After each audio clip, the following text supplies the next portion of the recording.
Shalom, perkenalkan nama saya Claudia Cisdate dengan NIM 07300210011 dari Teknik Pertambangan Trisakti. Pada kesempatan ini, saya akan presentasikan mengenai jawaban UAS batubara saya.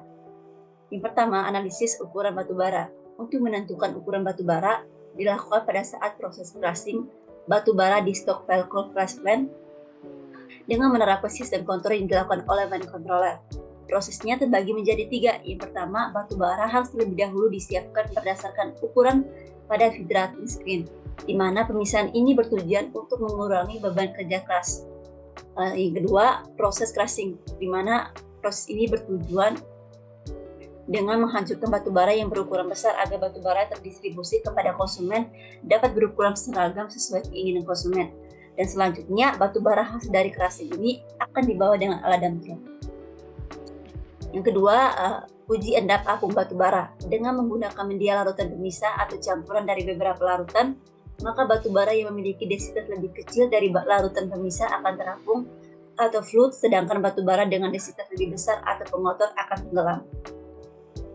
Selanjutnya, proses pengujian endap apung batu bara.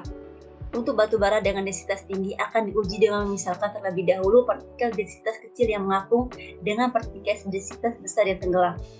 Partikel densitas kecil yang mengapung tersebut akan diuji endap lagi dengan larutan fraksi densitas yang lebih kecil sehingga didapat partikel yang mengapung lagi dan seterusnya. Selanjutnya, penggunaan ayakan pada pencucian batu bara. Perlu kita ketahui bahwa pengayakan merupakan pemisahan yang dilakukan secara mekanik berdasarkan perbedaan ukuran partikel. Penggunaan ayakan pada pencucian batu bara ini terbagi menjadi 4. Yang pertama, scraping atau pre-screening, di mana pemisahan material berukuran kasar yang tidak bisa dicuci atau dijual langsung ke pasar. Yang kedua, sigging atau grading, di mana pemisahan batu bara kotor menjadi beberapa fraksi ukuran untuk kebutuhan proses pencucian batu bara atau kebutuhan pasar. Dan yang ketiga, drying dari zinc, di mana pemisahan ini pemisahan magnetik dan material halus dari produksi hasil pencucian media pemisah. Dan yang keempat, defatering, di mana pemisahan yang bertujuan untuk membuang air dari batu bara dan pengotornya. Selanjutnya, klasifikasi batu bara berdasarkan ranknya. Perlu kita ketahui bahwa pengertian klasifikasi batu bara ini merupakan pemisahan yang dilakukan secara mekanik berdasarkan perbedaan ukuran dan berat jenis penggunaan media atau udara cairan.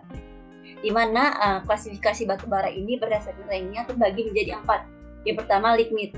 Lignite atau brown coal ini merupakan batu bara yang memiliki nilai kalor 2.200 sampai 4.600 kal per kilogram, membuat lignite menjadi jenis batu bara dengan peringkat rendah.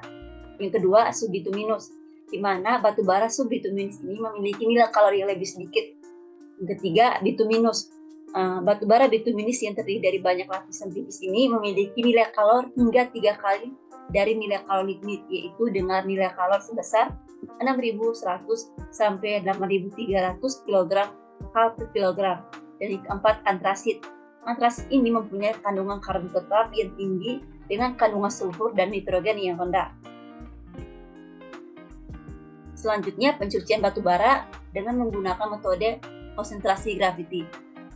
Metode konsentrasi graviti ini merupakan metode yang digunakan untuk memisahkan mineral dari perbedaan berat jenis oleh gerakan relatif sebagai respon dari gravitasi dari satu atau beberapa gaya lainnya, di mana partikel-partikel yang mempunyai berat jenis yang lebih besar akan jatuh dengan kecepatan yang lebih cepat daripada partikel-partikel yang kecil.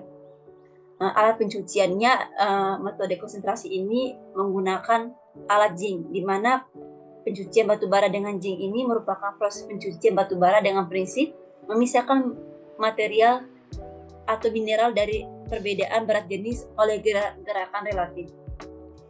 Cara kerja zinc ini yang pertama, umpan masuk ke saringan, kemudian pemisahan partikel yang berdasarkan perbedaan berat jenis dibantu dengan pusher water, yaitu pergerakan air akibat tekanan dan hisapan secara berfluktuatif. Yang kedua, partikel-partikel ringan terbawa arus ke atas dan terbuang sebagai tailings. Yang ketiga, partikel-partikel berat terus menembus penyaringan atau rigging karena spesifik gravitinya yang besar ke arah bawah. Dan selanjutnya, flotasi. Perlu kita ketahui, flotasi merupakan metode pemisahan yang penting dalam pencucian batu bara.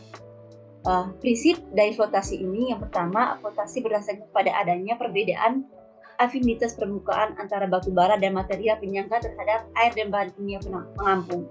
Yang kedua, dengan menggunakan bahan kimia pengampung yang tepat, partikel batu bara dapat diubah menjadi hidrofobik atau tidak larut dalam air, sementara material penyangga tetap hidrofilik atau larut dalam air. Dan yang ketiga, dalam kondisi flotasi, partikel batu bara yang hidrofobik akan melekat pada gelembung udara dan terapung ke permukaan media cair, sedangkan material penyangga hidrofilik akan tetap tenggelam.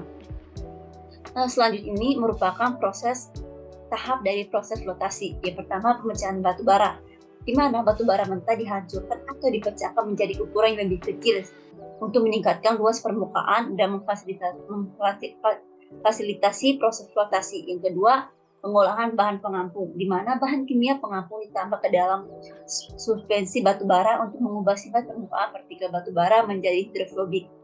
Yang ketiga, pembentukan gelembung udara. Udara atau gas lain yang diinjeksi ke dalam sel flotasi untuk membentuk gelembung udara kecil dalam media cair. Dan keempat, flotasi, di mana partikel batu bara yang terkena bahan kimia pengampung akan melekat pada gelembung udara dan terampung ke permukaan media cair.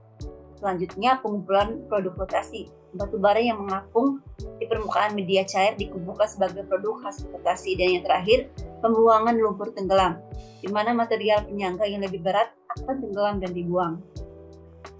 Sekian presentasi dari jawaban UAS saya. Atas perhatiannya, saya mengucapkan terima kasih. Shalom.